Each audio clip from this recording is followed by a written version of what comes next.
very much. You're just what I needed tonight after the 3 weeks I've had, I tell you. Wonderful, marvelous, you should care for me. Soft night, paradise, what I like to see. You made my life so glamorous. You can't blame me for feeling amorous. It's wonderful, marvelous, that you should care for me. It's wonderful.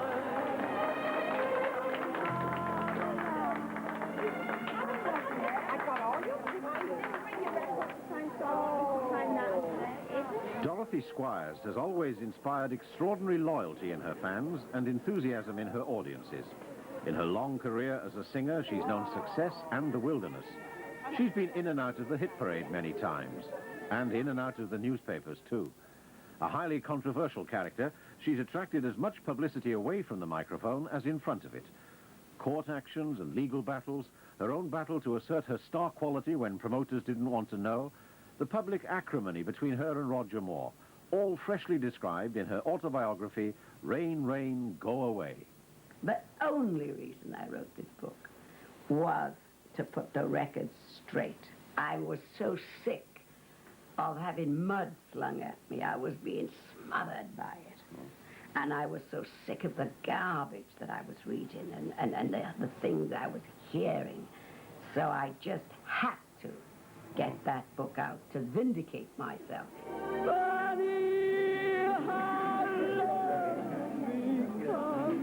Dorothy's undertaken a nationwide appearance tour to promote the record released with her book. She says she must because the normal radio and television outlets aren't available to her. Indeed, she's been saying for 10 years that for some reason the establishment in the entertainment business is anti-Dorothy Squires. This led to the famous occasion 6 years ago when Dorothy hired the London Palladium off her own bat and achieved a sellout and a considerable personal triumph. We have a tremendous monopoly in the business. We have one of the most devastating monopolies in show business as such. It's frightening. In Britain? In Britain, certainly. I've worked in practically every country in the world, and I've never known a monopoly. And, incidentally, I have taken the monopoly very much to task. They can't hurt me anymore. They need me. Now, there are no theatres. They can't hurt me. I don't suppose I'll ever televise for the people I'm talking about. I'm namely talking about the establishment. In other words, Lord Grade, Lord Delphine, and Leslie Grade. Well, why didn't your face fit? How does one know? You see, if you dare say, how dare you be a success and hire the Palladium and pack it and prove them wrong? I've done nothing to them. But you can't do that. I was knocking my head against a brick wall. And one of the questions, because that was a night I shall never forget in my entire life. It was sold out in 12 hours. I had already booked the Grand Theatre in Wolverhampton, and I was driving along Old Kent Road one day, and I was going into the record company. I had an appointment with the managing director, and I heard a screech of brakes, you know, and it was me. I was almost into the back of a bus, and I said I was talking to myself. I said, what am I doing in the Grand in Wolverhampton? I'm going to hire the Palladium. I've been in the chance for 15 months with 3 records. That means the public want me. She is a great singer. We like her. Absolutely smashing. Yeah. Can you come over here? Just why are you here tonight? Well, because we like her. I think she's absolutely smashing. And we hope she'll have a good comeback. And you? Yeah, she is marvellous. And that's why I've come. She's a very good singer. I think so. If anybody wants a ticket to go anywhere in London, they come to you. What about a ticket for here tonight? Well, I think it's almost impossible. I've never seen anything like it. This is fantastic. I think that what Dorothy Squires has done is the greatest thing what the entertainment world has needed. She's been a lone wolf, so the Delphons and everybody has said, and she's proved everybody wrong. Now, if I could buy a ticket tonight, what would I have to pay for it, do you think? I think you'd have to pay about 10 or 15 pounds. There was a big press conference afterwards, and I was in the Palladium for 2 hours after. And a lot of the press guys, press gentlemen of the press, they wanted some answers. And Jack Lewis of the Daily Mirror said to me, and I quoted on the LP of that particular sleeve of 1970, the London Palladium 1970, I quote Jack's question and my answer. And he says, Dorothy, do you think you've knocked the wall down? Do you think you... I said, I haven't even chipped it.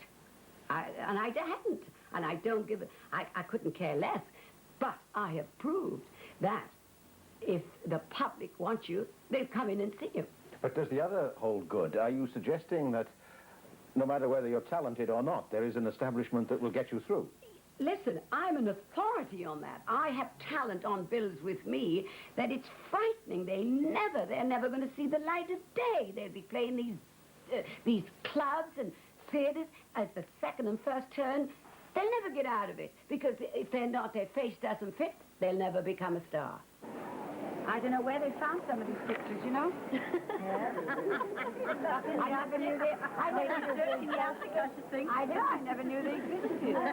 Because that was my brother there. He died. Yes, it didn't say it, but we presumed. Yeah.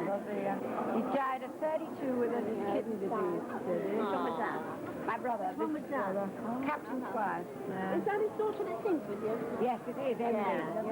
Yes. His mother... My father's great aunts were all with the Madame Patty opera company. And my mother's side, if you could call it show business, it was in the fairground business, you know. How did you start singing then?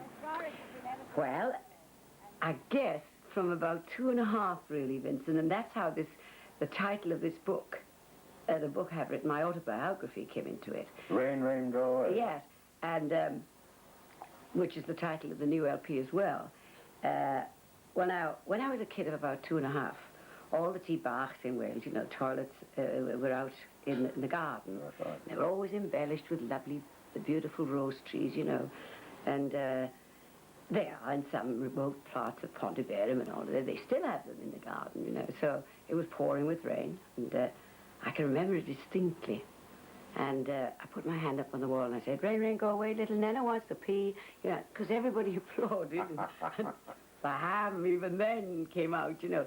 So because they laughed and applauded at that, that little ditty always became a sort of, it was synonymous to me. This is why I put it down. This is why I titled the book, because before I did anything like play or laugh or cry, Rain, Rain, Go Away, little Nana wants to cry, I'd sing this ditty before if I was going to cry, I'd sing it. Becomes a cold, rainy day. Funny, that rainy day is here.